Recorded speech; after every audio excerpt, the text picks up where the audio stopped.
श्री राधे हरे कृष्णा। तो कैसे आप सभी, आशा करता हूँ कि अच्छे ही होंगे। तो ये वीडियो बहुत ही महत्वपूर्ण वीडियो होने वाला है, कृपया सभी थोड़ा टाइम निकल कर इस वीडियो को देखें। तो जैसे मैंने एक वीडियो बनाया था इस्कॉन के ऊपर कि मैंने कुछ क्वेश्चंस किया था उनको, इस्कॉन को एक वेरी पोलाइट वे में, आपने देखा होगा। तो उस वीडियो को देख के बहुत जो लोग हैं उन्होंने बहुत तरह का एक्सक्यूज़ देने लगा मेरे क्वेश्चंस की आंसर देने के बजाय।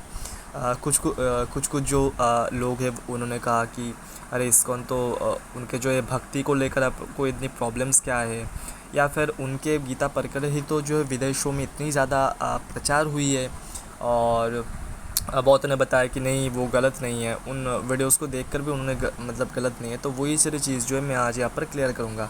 तो मैं आप सबसे सीधा एक क्वेश्चन पूछता हूँ कि आपने क्या मेरे किसी भी वीडियो में देखा है कि मैं शिला प्रभुपाद जी को, या फिर शिला प्रभुपाद तो एक ठीक है इस्कॉन के बहुत बड़े फाउंडर आचार्य है, उनके आप साइड में कर दीजिए।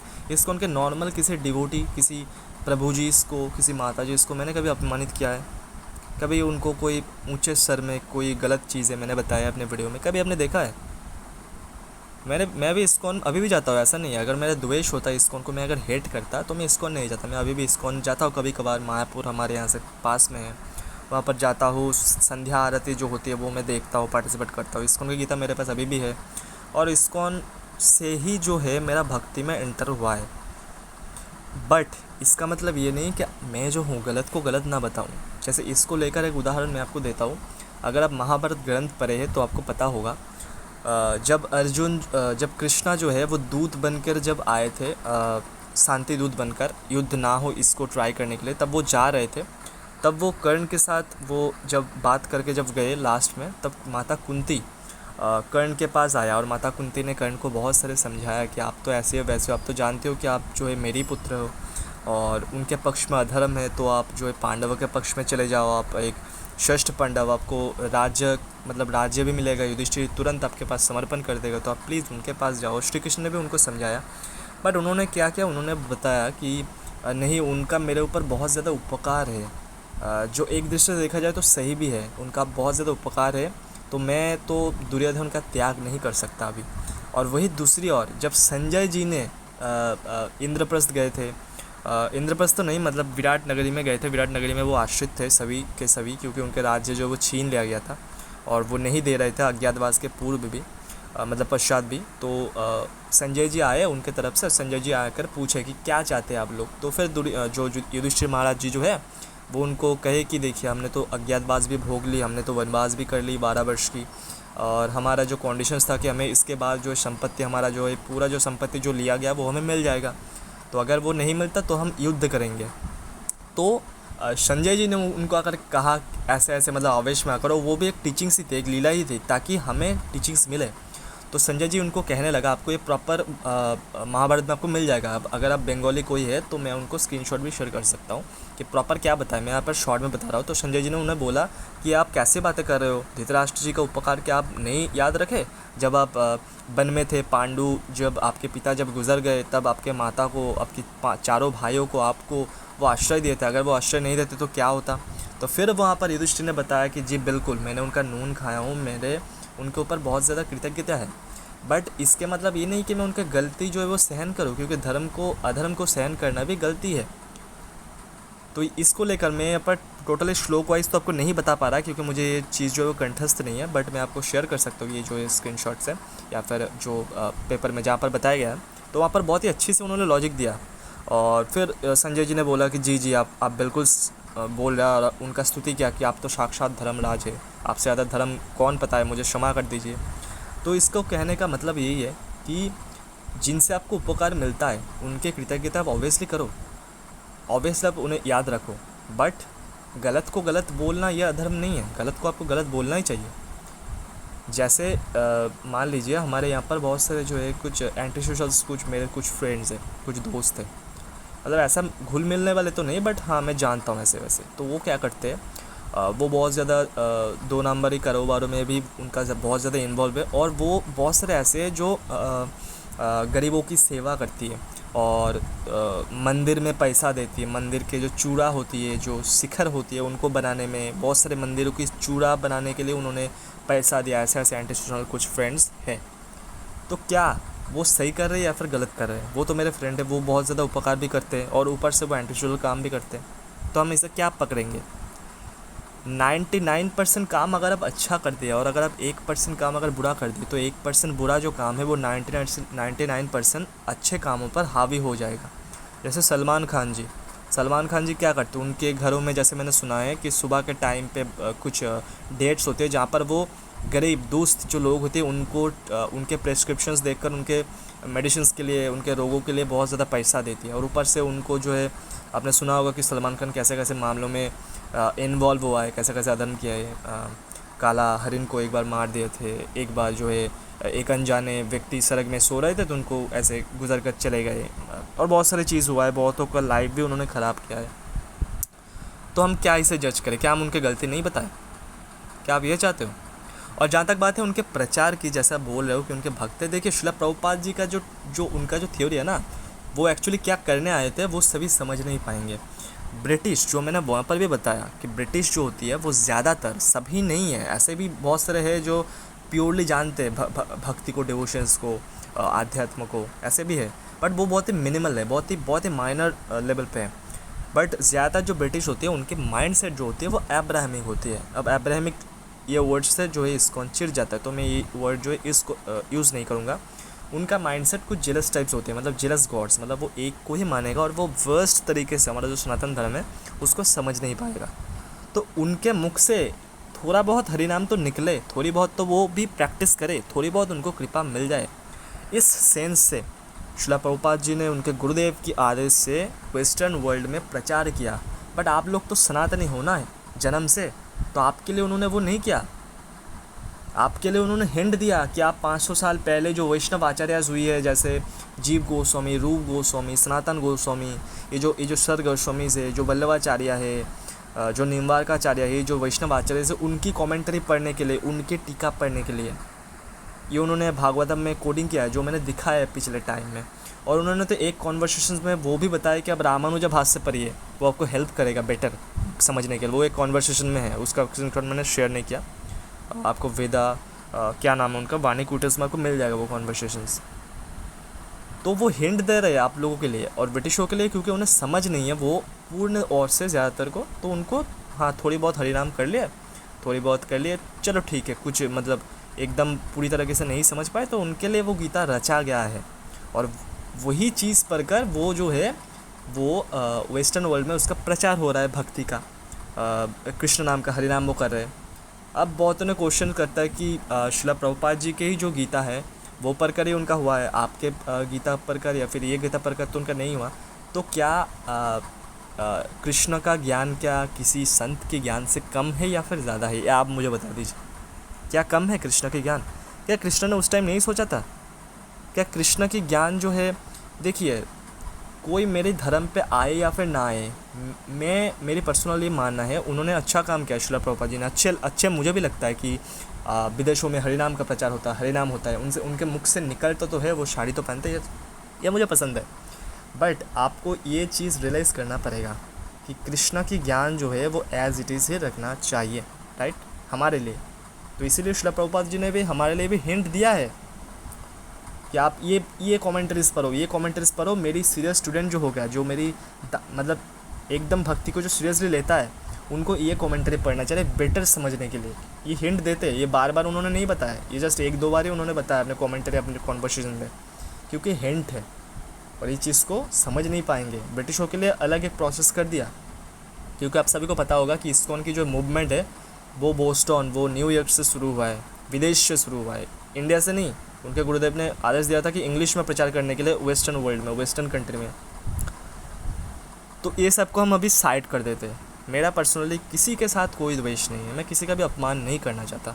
मैं चाहता हूँ मैं तो ये भी नहीं चाहता कि आप मेरी बात भी सुने। मैं ये कह रहा हूँ कि जो भी जिनका आराध्य देव है, मान लीजिए कि आपका आराध्य देव शिव जी है या फिर कृष्ण है, या फिर आपके आराध्य देव जो है वो सीताराम मैया, सीता जी है या फिर राम जी है, तो अब उनको पहले गुरु चुनिए। किसी के प्रचार प्रसार देख कर ना उन पर तुरंत ऐसे अपने बुद्धि से प्रभावित होकर उन पर ज्वाइन मत हो जाइए। आप जो है कृष्णा को अपना गुरु बनाइए, राम जी को गुरु बनाइए, क्योंकि वो जगत गुरु है, कृष्णम वंदे जगत गुरु।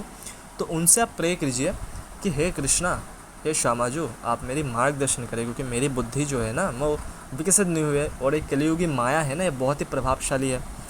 तो मैं ये नहीं चाहता कि दुर्लभ मनुष्य जन्म जो है मैं खो दूँ या फिर गलत किसी काम में लग जाए।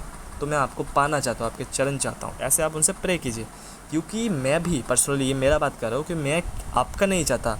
मैं तो ये चाहता हूँ कि इस्कॉन के जो प्रभु जी बहुत सारे हैं वो भी जो है सही से जाने और सही से भक्ति करें, क्योंकि उनके प्रति मेरा कोई द्वेष नहीं है, ना ही आपके प्रति है। मैं बहुत ही अच्छी से इसीलिए बता रहा हूँ कि आप मेरी बात भी ना सुने, आप कृष्णा को आप सुनिए, आप उनकी राय लीजिए। बहुतों को लगता है कि ये सब व्यर्थ की बात है, क्या कृष्णा आकर बोलेंगे, बिल्कुल, तो आपके कृष्णा के ऊपर विश्वास क्या हुआ? ये चीज़ मैंने, मेरे जैसा क्षुद्र जो एक इंसान है जो भक्ति का कुछ भी नहीं पता, उन्होंने एक्सपीरियंस किया है। कृष्णा कभी कभी ऐसा होगा कि आपकी हार्ट में डायरेक्ट उदय हो जाएगा ये भाव, आपको आंसर मिल जाएगा। कभी कभी ऐसा होगा किसी बुक के फॉर्म में, आपको खोजने की ज़रूरत नहीं कि हाँ इसको मुझे आंसर चाहिए। आप किसी चीज़ देख रहे हो, आपको अचानक से एक प्रवचन आ जाएगा जिस प्रवचन के थ्रू आपको आंसर मिल जाएगा, या फिर किसी साधु के प्रवचन के ज़रिए आपको आंसर मिल जाएगा। तो आप समझिएगा कि कृष्णा का ये आंसर है। तो आप कृष्ण से पूछिए, वो आपको सब कुछ समझा देंगे, आपको मेरी बात सुनने की ज़रूरत नहीं है। क्योंकि मैं नहीं चाहता यार कि आप जो है ऐसे दुर्लभ मनुष्य जन्म जब आप पाए हैं तो इसका पूर्णतः लाभ उठाएं।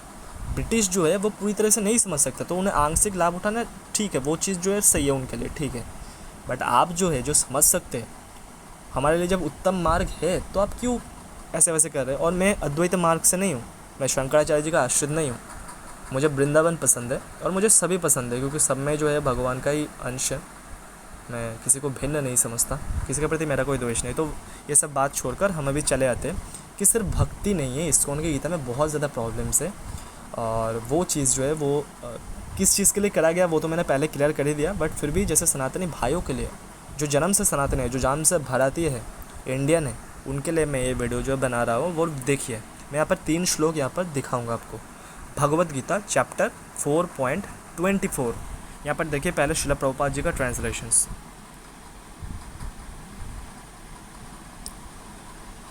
शिला प्रभुपाद जी, यहाँ पर मैं श्लोक नहीं पढ़ रहा, यहाँ पर मैं ट्रांसलेशंस बता रहा हूँ। तो यहाँ पर क्या बताया 4.24 का ट्रांसलेशंस कि जो व्यक्ति कृष्ण भावनामृत में पूर्णतया लीन रहता है उसे अपनी पारमार्थिक कर्मों के योगदान के कारण अवश्य ही भगवत धाम की प्राप्ति होती है, क्योंकि उसमें हवन आध्यात्मिक होता है और हबी भी आध्यात्मिक ही होता है।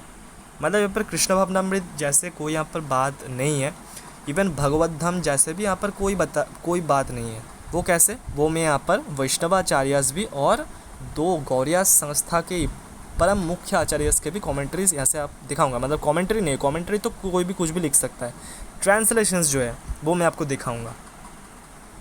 अब देखिए यहाँ पर रामानुजाचार्य की ट्रांसलेशंस। यहाँ पर क्या दिखाया जा रहा है कि अर्पण ब्रह्म है, हबी ब्रह्म है, और ब्रह्मरूप अग्नि में ब्रह्मरूप कर्ता के द्वारा हवन किया गया है।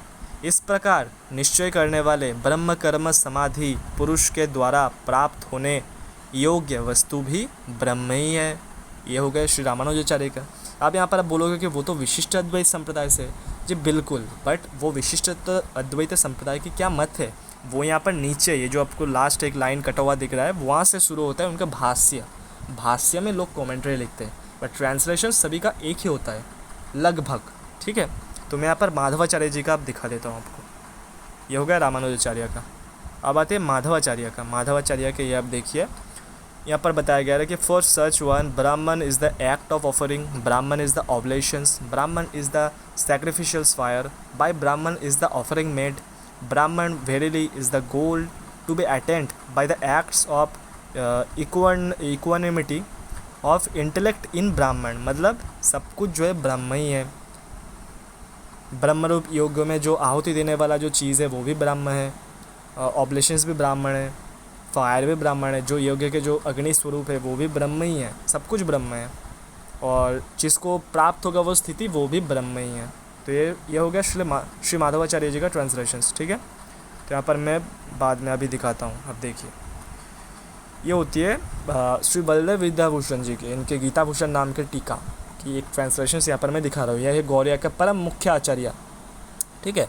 इनका देखिए 24 श्लोक का translation. The oblations consisting of Brahman with Brahman as the ladle is offered into the fire which is Brahman, मतलब फायर में ब्राह्मण ही है, by the person who is Brahm, जो पर्सन है वो भी ब्रह्म है, द पर्सन ब्राह्मण, जो ब्रह्म जो पर्सन है, अटेन्स ब्राह्मण, जो ब्रह्म है वो भी ब्रह्म को ही प्राप्त होता है by being absorbed in actions of ब्राह्मण, एक्शंस को एब्जॉर्ब करते करते वो ब्रह्म को ही प्राप्त होती है। यहाँ पर देखिए आप गौड़िय आचार्य का ट्रांसलेशन देखिए, बाकी वैष्णव का तो छोड़ ही दीजिए, ट्रांसलेशन सभी का एक जैसा ही है लगभग, बट वो जो इस्कॉन में जो है वो ह्यूज चेंज है। अब देखिए यहाँ पर ये होते श्री विश्वनाथ चक्रवर्ती ठाकुर, आहा, ये बड़ा मतलब बहुत बड़ा गौड़िय आचार्य है, 500 साल पहले इनका प्राकट्य हुआ लगभग। तो इनका देखिए ये क्या बता रहे हैं कि जिस यज्ञ में अर्पण अर्थात सुबह आदि ब्रह्म है, गृणादि हवन सामग्रियाँ भी ब्रह्म है, अग्नि भी ब्रह्म स्वरूप है, उसमें ब्रह्म रूप कर्ता के द्वारा आहुति रूपी क्रिया भी ब्रह्म है। ब्रह्म रूप कर्मों में एकाग्रचित उस व्यक्ति के द्वारा ब्रह्म ही प्राप्त किए जाने योग्य फल है, मतलब सब कुछ जो है वो ब्रह्म ही है, राइट। अब मैं यहाँ पर दिखाता हूँ स्वामी मुकुंदानंद जी का ट्रांसलेशन, जो कृपालु महाराज जी का शिष्य है, ब्रज में इनका बहुत मतलब रसिक कैटेगरी में इनका कुछ बुक्स इनका बहुत फेमस है। तो यहाँ पर देखिए स्वामी मुकुंदानंद जी का translation, for those who are completely absorbed in God consciousness the oblations is Brahman, the ladle with which it is offered is Brahman, the act of offering is Brahman, the sacrificial fire is also Brahman. Such person who view everything as God easily attain him. जो ऐसे ही सब कुछ ब्रह्म देखते, सब कुछ भगवान देखते, उन्हें वो इजीली प्राप्त हो जाती है।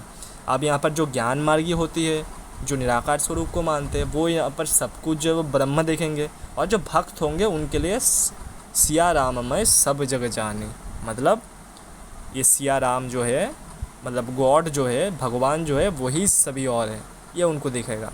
बट यहाँ पर श्रील प्रभुपाद जी का ट्रांसलेशन, इस्कॉन की किताब का ट्रांसलेशन हमने देखा कि कैसे है। अब यहाँ पर नेक्स्ट श्लोक पर चले जाते हैं कि कैसा दिखाया है। ये है 7 चैप्टर के 19 नंबर श्लोक, श्रील प्रभुपाद जी के ट्रांसलेशन हम देख लेते हैं, ठीक है। यहाँ पर बताया जा रहा है कि अनेक जन्म जन्मांतर के बाद जिसे सचमुच ज्ञान होता है, वो मुझको समस्त कारणों का कारण जानकर मेरी शरण में आता है, ऐसे महात्मा अत्यंत दुर्लभ है। अब यहाँ पर दिया गया है समस्त कारणों का कारण, वासुदेव सर्वम इति, इसका मतलब क्या है आप मुझे बताइए। क्या कहीं से लग रहा है वासुदेव सर्वम इति का मतलब वासुदेव जो वो सभी कारणों का कारण है? हाँ, अगर आप समझाना चाहते हैं कि हाँ ऐसे भी एक मीनिंग निकलता है, तो आपको वो चीज़ जो है भाष्य में अगर कोई लिख देता तो उसमें कोई प्रॉब्लम नहीं है, बट यहाँ पर ट्रांसलेशन चेंज कर दिया गया है। वासुदेव सर्वम इति का मतलब है वासुदेव ही सब कुछ है। कोई ये भी कह सकते हैं वासुदेव जो है वो सभी रूपों में है, बट वो भी प्योर ट्रांसलेशंस नहीं है। प्योर ट्रांसलेशंस यही है कि वासुदेव जो है वो सब कुछ है, वासुदेवमय सब वस्तु है, ये है। तो देखिए श्री रामानुजाचार्य का जो कमेंटरी है, मतलब ट्रांसलेशन है, वो क्या बताता है, बहुत से जन्मों के अंत में ज्ञानवान ये सब वासुदेव ही है, इस भाव से मेरी शरण ग्रहण करता है, वो महात्मा अत्यंत दुर्लभ है। अब देखिए आपको क्या लगता है कि बहुत जन्मों के पश्चात कृष्ण जो बता रहे हैं कि बहुत जन्मों के पश्चात कोई एक तत्वज्ञानी व्यक्ति ऐसी होती है, कोई एक ज्ञानी व्यक्ति ऐसे होती है जिसे उपलब्धि होती है कि वासुदेव ही सब कुछ है, सब जो यहाँ पर आप देख रहे हैं वो सब चीज़ जो है वो भगवान वासुदेव से भिन्न नहीं है। ये चीज़ सभी रियलाइज़ नहीं कर पाएगा, इसीलिए कृष्ण बोल रहे हैं कि वो महात्मा अत्यंत दुर्लभ है। ऐसे महात्मा कोई एक होता है, बहुत दुर्लभ, लाखों में करोड़ों में 1 2 3 4 आपको मिलेंगे शायद। तो ऐसा बहुत इजी नहीं है कृष्णा को ऐसे ही पा जाना, उनके लीला बहुत ही ये है। अगर आप इस्कॉन को देखोगे तो वहाँ पर इतने सारे डिवोटीज है कि आपको लगता है वो ब्रिटिश जो होंगे वो इतने आसानी से आपको मिल जाएगा उनको कृष्णा, बिल्कुल नहीं। इसीलिए तो बता रहा है कि कोई ऐसा एक होता है दुर्लभ महात्मा जो जान पाता है कि वासुदेव सर्वम इति, मतलब वासुदेव श्री कृष्ण ही सभी और है, सभी रूपों में है, सब कुछ जो वासुदेवमय ही है। अब देखिए श्री माधवाचार्य जी का कमेंट्री क्या बताते हैं। यहाँ पर मैं यह थोड़ा यहाँ पर कट कर दिया क्योंकि इस जो बुक्स है यहाँ पर एक साथ 3-4 श्लोक जो वो लिखकर उसका जो है ट्रांसलेशन कर दिया गया है। तो यहाँ पर जो है 18 नंबर श्लोक के ट्रांसलेशन यहाँ पर जुड़ा हुआ है। तो यहाँ पर यह से शुरू होता है, एट द एंड और many lives the man of awareness reaches me considering that Vasudev is all that is such great self is exceptional one. मतलब ऐसे कोई एक होता है जो जान पाता है कि Vasudev is all that is, Vasudev is सब कुछ है। कट्टर द्वैत संप्रदाय के माधवाचार्य जी भी यही कह रहे हैं जो वायुदेव के अवतार है। उन्होंने ट्रांसलेशंस चेंज नहीं किया। अब देखिए गौरियस पर आ जाते हैं, ठीक है। श्री बलदेव विद्याभूषण जी यहाँ पर देखिए, any of the other 3 types becoming a gyani after many births attends me through devotee associations, he understand that Krishna is everything, Krishna is everything, Vasudev सर्वम इति, his mind is attached only to me, such a person is very rare. वैसे जो एक person होती है जो जान पाता है कि Vasudev is everything, Vasudev is all that is, ये जो जान पाते हैं ऐसे मनुष्य कोई एक होता है लाखों में। ऐसे महात्मा अत्यंत दुर्लभ होती है, सभी नहीं जान पाते, ये बहुत बहुत जन्मों के पश्चात कोई जान पाता है। अब देखिए श्री विश्वनाथ चक्रवर्ती जी का कमेंटरी, ठीक है। तो यहाँ पर अनुवाद देखिए, समस्त वस्तुएं वासुदेवमय हैं, इस प्रकार ज्ञान संपन्न पुरुष अनेक जन्मों के पश्चात मेरा आश्रय ग्रहण करते हैं, ऐसे महात्मा नितांत दुर्लभ है। मतलब सब वस्तु जो है वासुदेवमय ही है, सब कुछ वासुदेव ही है, ऐसे जो जान पाता है ऐसे महात्मा नितांत दुर्लभ है। अब देखिए गौड़ीय आचार्य, ये जो मुख्य आचार्य है इनसे अस्तित्व है गौड़ीय वैष्णव की, आपको पता है। ये जो है ये चैतन्य महाप्रभु जी के टाइम का है। तो अगर ये कुछ ट्रांसलेशंस, क्या ये भक्त नहीं है? इन्होंने तो ट्रांसलेशंस नहीं चेंज किया, और प्रभुपाद जी ने क्यों चेंज किया वो भी मैंने यहाँ पर दिखा दिया, ठीक है। तो आइए देखते हैं स्वामी मुकुंदानंद जी ने क्या लिखा। After many births of spiritual practice one who is endowed with knowledge surrenders unto me, knowing me to be all that is such a great soul indeed very rare। बहुत बहुत जन्मों के पश्चात जब कोई जन पाता है मुझको कि मैं ही सब कुछ हूँ, ऐसे ग्रेट सोल, ऐसे एक कोई ग्रेट सोल बहुत ही दुर्लभ है। सभी नहीं है। आपको ऐसा लगता है कि सभी जो है भगवत धाम जाएंगे, बिल्कुल नहीं जाएंगे भाई। ये कलयुग की माया है, आपको अटका देगा। इसीलिए मैं ये नहीं चाहता कि जिनको ये समझ है, आप सनातनी है जन्म से, आपको कृष्णा की कृपा है, आप ये चीज़ समझने में सक्षम है, तो आप क्यों जाए जहाँ पर श्रील प्रभुपाद जी खुद आपको इंडिकेट कर रहे हैं कि जो सीरियस जो भक्त है, जो सीरियस शिष्य है मेरी, वो इनकी कमेंटरीज पर है। अदर जो गौड़ीय आचार्य है उनकी कमेंटरीज पर है। बल्लवाचार्य जो गौड़ीय आचार्य नहीं है उनके भी कमेंटरीज वो पर है। क्यों बता रहे हैं? कोई कारण होगा, और एक कारण सभी नहीं देख पाते। आइए देख लेते हैं लास्ट एक ट्रांसलेशंस क्या बताते हैं। ये होती है चैप्टर 10 विभूति योग चैप्टर की 20 नंबर जो श्लोक्स होती हैं। देखिए श्रील प्रभुपाद जी ने क्या ट्रांसलेशंस किया, ठीक है, देख लेते हैं। हे अर्जुन, मैं समस्त जीवों के हृदयों में स्थित परमात्मा हूँ। मैं ही समस्त जीवों का आदि, मध्य तथा अंत भी मैं हूँ। अब यहाँ पर देखिए आत्मा का, यहाँ पर अगर आप अन्वय चेक करोगे यहाँ पर मिडिल में, तो अहम में आत्मा का आत्मा ही रखा है। आत्मा का मीनिंग आत्मा ही होता है, बट यहाँ पर ट्रांसलेशंस में क्या कर दिया, समस्त जीवों के हृदय में स्थित परमात्मा हूँ मैं।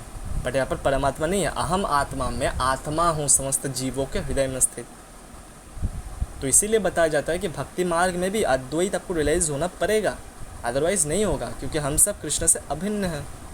ये चीज़ जब तक रियलाइज़ नहीं होगा, जब तक ये रियलाइज़ नहीं होगा कि सबके सब जो है वो कृष्ण के ही अलग अलग जो है विस्तार है, अलग अलग विलासा है, अंश है, रूप है, तब तक आप जो है संत रस में प्रवेश नहीं करोगे, और तब तक भक्ति पॉसिबल नहीं होगा। कैसे, उसका भी मैं यहाँ पर उदाहरण एक दे देता हूँ।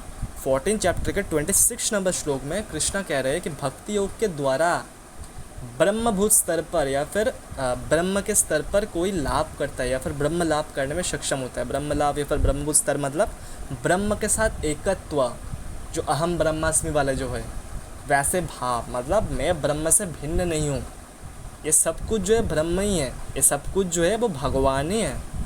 ये चीज़ उपलब्धि करते भक्ति के द्वारा। अब यहाँ पर देखने वाली बात है, भक्ति योग ये जो है ना, ये एक पंथा है, ये एक माध्यम है। भक्ति योग जो है कृष्ण को शरण करने की चेष्टा, ये जो माला करना, नाम जप करना, प्रवचन सुनना, एकादशी करना, विभिन्न व्रत करना, स्वाध्याय करना, ये जो होती है ये होती है भक्ति योग, मतलब विधि भक्ति या फिर भक्ति के स्टेप्स। इससे हमें जो है वो रियलाइज़ होती है कि सिया राममय सब जग जाने, सर्वत्र जो है वो सिया राम है, कोई और भिन्न नहीं है। चतुश्लोकी भागवत में भी कृष्ण खुद कह रहे हैं कि सृष्टि के पूर्व में सिर्फ मैं था, आरंभ में सिर्फ मैं था, और अंत में भी सिर्फ मैं ही रहूँगा, और मध्य में भी मैं ही हूँ। अगर मुझे छोड़कर कोई और प्रतीत हो रहा है तो वो सारी चीज़ जो माया है, मुझे छोड़कर और कुछ नहीं है, कृष्ण खुद कह रहे। और उद्धव गीता जो भक्ति के ही एक भक्ति विषय की गीता है, वहाँ पर वो ज्ञान योग चैप्टर में कह रहे हैं कि जो व्यक्ति जो है अद्वैत को नहीं जान पाता है, या फिर जो है द्वैत को, जो डुअलिटीज़ जो है वो सारे फॉल्स है, कृष्ण खुद कह रहे हैं। और उसके कमेंटरी में विश्वनाथ चक्रवर्ती जी भी इसको सपोर्ट कर रहे हैं। तो जहाँ पर मैं था, हाँ, भक्ति योग के द्वारा हमें ब्रह्मभूत स्तर पर जाते हैं, मतलब एकत्व, ये सब जो है भगवान के अंश, भगवान के रूप है। ये समझने के बाद अब क्या होता है, ये अंत नहीं है, इस पर जो है ये ज्ञानी लोग जो है इस पर स्थित हो जाते हैं कि हाँ मैं ब्रह्म हूँ, मैं उनसे भिन्न नहीं हूँ, मैं वही हूँ, मैं वही हूँ, ये वो बताते हैं। अब वो यहाँ पर स्थित हो जाते हैं। और भक्त कैसी होती है, भक्त यहाँ पर देखिए 18 चैप्टर के 54 नंबर श्लोक में यहाँ पर बताया जा रहा है कि ब्रह्मभूत स्तर पे जब कोई जाता है, उसके बाद कोई मेरे पराभक्ति, मेरे सुप्रीम डिवोशंस प्राप्त होती है। मतलब ये ब्रह्म भक्ति में जाने के बाद, भक्ति योग के द्वारा ये जो माला करना, ये जो है ये भक्ति नहीं है, ये पराभक्ति नहीं है, ये भक्ति के कुछ इंस्ट्रक्शंस है, ये विधि भक्ति है, नियम है। क्योंकि भक्ति एक स्थिति है, भक्ति के लिए कोई नियम नहीं है। प्रेम करने के लिए कोई नियम है क्या? प्रेम करने के लिए कोई नियम नहीं है। ये जस्ट एक स्टेज है कि हमारे जो है शुद्धि हो, हमारा अंतःकरण शुद्धि हो, इसके लिए भक्ति योग की स्टेप्स है। तो इससे हमें जो है ब्रह्मभूत स्तर में जाते हैं, फिर ब्रह्मभूत स्तर पे जाने के बाद कोई पराभक्ति को प्राप्त होती है, मतलब प्रेममय जो सेवा, जो भक्ति है उसको प्राप्त होती है। और कृष्ण उसके बाद वाले श्लोक 18 चैप्टर के 55 नंबर श्लोक में बताया जा रहा है, कृष्ण खुद बता रहे हैं कि इसी प्रकार जब कोई मेरी पराभक्ति पाते तो फिर वही भक्त मुझे तत्वतः पूर्ण रूप से जान पाता है कि मैं कितना हूँ, मैं क्या नहीं हूँ। मुझे ट्रूली जान पाता है मेरे भक्त, पराभक्ति में एंटर होने के बाद मैं उन्हें जनाता हूँ, ये कृष्ण कह रहे हैं। तो उसके लिए हमें जो है इस चीज़ को स्वीकार करना पड़ेगा, हमें एक्चुअल सनातन नॉलेज के प्रति हमें जाना पड़ेगा। तो आइए यहाँ पर जैसे हमने देखा कि यहाँ पर इस्कॉन गीता में लिखा गया कि अहम आत्मा गुणाकेशो का मतलब है मैं परमात्मा हूँ, इन्होंने ये ट्रांसलेशन किया। अब देखिए यहाँ पर रामानुजा भाष्य नहीं, रामानुजाचार्य के ट्रांसलेशन क्या बोलते हैं। अर्जुन, सभी भूतों के हृदय में स्थित आत्मा मैं हूँ, और मैं ही सारे भूतों का आदि, मध्य और अंत हूँ। यहाँ पर क्या बताया गया, सारे भूतों के हृदय में स्थित आत्मा कौन है? कृष्णा। ठीक है, श्री रामानुजा भाष्य। अब देखिए माधवाचार्य जी का भाष्य क्या कहते हैं, मतलब ट्रांसलेशन। भाष्य तो नीचे है, ये जो तप्त निर्णय है, ये सब तात्पर्य निर्णय, ये सब भाष्य है, बट ये ट्रांसलेशन है। यहाँ पर देखिए श्री माधवाचार्य द्वैत संप्रदाय से, आई एम द सेल्फ, मैं सेल्फ हूँ, मैं आत्मा हूँ। O Arjuna, abiding within all creatures, सभी जीवों के हृदय में बैठा हुआ मैं ही आत्मा हूँ। I am the beginning, the middle and the end as well of all beings, सभी जीवों के मैं ही आदि, मध्य और अंत हूँ। ठीक है, श्री माधवाचार्य जी भी यही ट्रांसलेशन किया है, एकदम ओरिजिनल। आप देखिए गौड़िया संस्था की श्री बलदेव विद्याभूषण, ओ कॉन्क्वेरर ऑफ स्लीप, मतलब गुड़ाकेश जो स्लीप को तोड़ दिया है, फिर निद्रा जय जिस जो है उन्हें गुड़ाकेश कहा जाता है। I am situated as the soul of prakriti, as the soul of aggregate jivas within each universe and as the soul within each living entity, सभी जीवों के, यहाँ पर कुछ ऐड किया गया है, सोल ऑफ प्रकृति, सोल ऑफ ये वो, बट यहाँ पर ये भी ऐड किया जाता है कि as the soul within each living entity, सभी जीवों के हृदय में सोल में ही हूँ। I alone can the cause of creations, maintenance and destructions, मैं ही सृष्टि के, स्थिति के और संहार के कारण हूँ। ठीक है, तो यहाँ पर क्या बताया जा रहा है कि मैं ही सोल हूँ। गौड़िया आचार्य भी यही कह रहे हैं। अब देखिए शिला विश्वनाथ चक्रवर्ती ठाकुर जी क्या कहते हैं, परम गौड़िया वैष्णव आचार्य। देखिए अनुवाद देखिए, हे गुराकेश, मैं सभी जीवों के हृदय में स्थित अंतर्यामी हूँ तथा मैं ही सभी जीवों के उत्पत्ति, स्थिति और प्रलय का कारण हूँ। सभी जीवों के हृदय में स्थित अंतर्यामी। अब यहाँ पर आप सोचोगे कि अंतर्यामी जो है परमात्मा को बताया जा रहा है, नहीं। यहाँ पर अन्वय पर चेक कीजिए, आत्मा, यहाँ पर देखिए आत्मा का, यहाँ पर देखिए, यहाँ पर आत्मा देखिए, अंतर्यामी हूँ यहाँ पर बताया जा रहा है। ठीक है, आत्मा को ही अंतर्यामी बताया जा रहा है, परमात्मा को नहीं। तो अहम आत्मा का मतलब है अहम आत्मा, ये तो बहुत ही ईजी है। अहम मतलब मैं आत्मा हूँ, अहम आत्मा, मैं आत्मा। ठीक है, आइए देखिए स्वामी मुकुंदानंद जी ने क्या किया है। स्वामी मुकुंदानंद जी ने बोला है, O Arjun, I am seated in the heart of all living entities, I am the beginning middle and the end of all beings. सभी जीवों के मैं ही शुरुआत हूँ, मैं ही मध्य हूँ, मैं ही अंत भी मैं हूँ। अब यहाँ पर देखिए, यहाँ पर तो सोल की बात नहीं किया गया। आई am the seated in the heart of all living entities. यहाँ पर कैसे समझे कि यहाँ पर सोल की बात किया जा रहा है। यहाँ पर देखिए, अहम, आई, आत्मा, सोल, यहाँ पर वो आत्मा को सोल ही बताया जा रहा है। तो यहाँ पर स्वामी मुकुंदानंद जी की भी ट्रांसलेशन में बताया जा रहा है। और जहाँ पर गौड़िया वैष्णव के परम आचार्य श्री वल्लभ विद्याभूषण श्री विश्वनाथ चक्रवर्ती ठाकुर अब बोल रहे हैं कि अहम आत्मा गुणाकेश, कृष्णा जो बोल रहे हैं वो आत्मा को ही बात कर रहे हैं, परमात्मा की नहीं। तो हम कैसे किसी और की बात मान लें। और शिला प्रभुपाद जी भी ये नहीं चाहते थे कि आप ये मानो। शिला प्रभुपाद जी ने इसलिए हिंट दिया है आप सभी को, आप सभी के कल्याण के लिए, क्योंकि ये हरे कृष्णा मूवमेंट, ये जो इस्कॉन की जो प्रचार है वो इंडिया से शुरू नहीं हुआ, ये बंगाल से शुरू नहीं हुआ, ये हुआ है विदेशों से। इसीलिए इंग्लिश में भगवद गीता उन्होंने फर्स्ट टाइम लिखी। तो हम किसी का निंदुक नहीं है, हम किसी का निंदा नहीं करते, बट गलत को गलत बोलना चाहिए। और शिला प्रभुपाद जी भी यही चाहे होंगे, उनके जो शिष्य है, जो सनातनी है, वो प्योर सनातन धर्म को समझे। तो बहुत सारे गौड़िया आचार्य और भी है। तो मैं तो आपको कोई भी सजेशंस नहीं दूंगा, मैं किसी की निंदा नहीं कर रहा। मैं आपको यही कहूँगा बार बार कि आप कृष्णा से पूछे, कृष्ण आपको गाइड करेंगे। किसी भी प्रचार प्रसार देखकर कि किसकी क्वांटिटी कैसा है, इसके ऊपर सत्य निर्भर नहीं करते। आज अगर 130 करोड़ में 129 करोड़ लोग अगर आकर आपको अगर कह दे कि 2 + 2 5 होता है, क्या आप मान लोगे? बिल्कुल नहीं ना, क्योंकि आपको पता है वैसे ही सत्य जो है वो मेजॉरिटी क्वांटिटी के ऊपर नहीं टिका हुआ होता। हम जो है, हम पर्सनली हम भी भक्ति मार्ग के ही है, हम तो श्री राधा कृष्ण के अलावा किसी को जानते ही नहीं। बट फिर भी भक्ति मार्ग में भी अद्वैत का रिलेशन होना बहुत ज़रूरी है। और सिर्फ द्वैत की बात आप छोड़िए, आप कृष्ण को जानिए। ब्रह्म नहीं, माया नहीं, ना ही जीव ना ही काल, अपनी ही सुधि ना रहियो, बस एक रहियो नंदलाल। मतलब ब्रह्म को मैं नहीं जानता, मैं ना ही माया को जानता हूँ, मैं ना ही जीव को जानता हूँ। मेरे तो खुद की भी सुध नहीं, खुद के भी अस्तित्व में मिटा चुकी हो। मैं तो सिर्फ मेरी श्यामा श्याम, मेरे नंदलाल जो गोपाल, जो कृष्ण है, जो कान्हा है, उनको जानता हूँ। तो मैं ये नहीं चाहता कतई कि कोई भी जो है वो भ्रष्ट हो जाए। वो इतने दुर्लभ मनुष्य जन्म जो है, इतने सारे उनको हिंट मिलकर भी वो उस चीज़ को समझ नहीं पाए। तो आप सभी इस चीज़ को समझिए। और किसी को अगर कुछ बात करना है तो नीचे डिस्क्रिप्शन बॉक्स में मेरा टेलीग्राम लिंक आईडी दिया रहेगा, तो आप मुझसे कांटेक्ट कर सकते हैं। मैं किसी की हेटर्स नहीं, मैं सारे संप्रदाय को, इवन मैं द्वैत मार्ग को भी समान रूप से मानता हूँ, समर्थन करता हूँ और उनको सत्य भी मानता हूँ। बट सारे आचार्यस क्या कह रहे हैं कि I am the self of all, Vasudev सर्वमिति, वासुदेव सब कुछ है, ये रियलाइज़ करना ज़रूरी है। नरहरि तीर्थ, आपको पता होगा जो इस्कॉन की गीता में अगर आप गुरु परंपरा चेक करोगे तो वहाँ पर 5-6 नंबर में नरहरि जी आते हैं। वही जो नरहरि तीर्थ है वो क्या पता है, वो डुअलिस्टिक संप्रदाय से है। कट्टर माधवाचार्य जी के संप्रदाय, जो कट्टर द्वैतवादी है कि जीव और ब्रह्म जो है वो अलग अलग है, ये बताते हैं वो। उनके संप्रदाय के नरहरि तीर्थ क्या बता रहे हैं, उनके एक ग्रंथ है बोधसार, और उस बोधसार के 32 नंबर चैप्टर में 32 नंबर चैप्टर में क्या बता रहे हैं, एक भक्ति रसायन नाम के एक चैप्टर है 32 नंबर चैप्टर, वहाँ के आप 40 से 50 नंबर श्लोक आप चेक कीजिए, आपको इंटरनेट पे मिल जाएगा। यहाँ पर मैं स्क्रीनशॉट अटैच नहीं कर रहा। तो वहाँ पर वो बता रहे हैं कि वास्तविक तत्व तो अद्वैत ही है। भक्ति के भजन के लिए द्वैत होता है। जो पहले जो हमें द्वैत भाव होता है वो अज्ञान के कारण होता है, और बोध के पश्चात जो द्वैत होता है वो द्वैत तो अद्वैत से भी श्रेष्ठ है। और ऐसे भक्ति मुक्ति से शताधिक श्रेष्ठ है।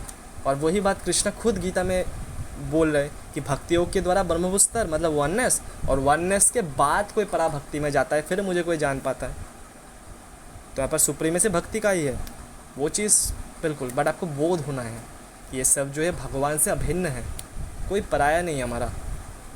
तो आप सभी जो इस चीज़ को नोटिस करें, मैं आशा करता हूँ आप सभी को जो है समझा पाया। और बस यही मुझे बोलना था। मैं आशा करता हूँ कि आप सभी के मन में जो है कृष्णा शुभ बुद्धि का उदय करे, और मैं अगर गलत हूँ तो मेरे मन में भी मुझे भी गाइडेंस करे, क्योंकि कलयुग के माया में कोई भी गलत हो सकता है। बट कृष्णा से आप पूछे कि क्या यह सही है, मुझे मार्गदर्शन दीजिए। हे केशव, हे कृष्णा, हे श्यामाजू। वो आपको निहार लेंगे, वो आपको सब कुछ एकदम शुद्ध कर देंगे। मुझे विश्वास रखिए मेरी बात को। तो इसी के साथ मैं वीडियो को एंड करता हूँ। ये वीडियो जो ने भी देखा उन सबको मेरा नमन, चाहे वो कोई भी संप्रदाय से हो, कोई भी मत से हो, चाहे वो इस्कॉन से ही क्यों ना हो, सभी को मेरा प्रणाम, सभी को मेरा नमस्कार। श्री राधे, जय श्री कृष्ण।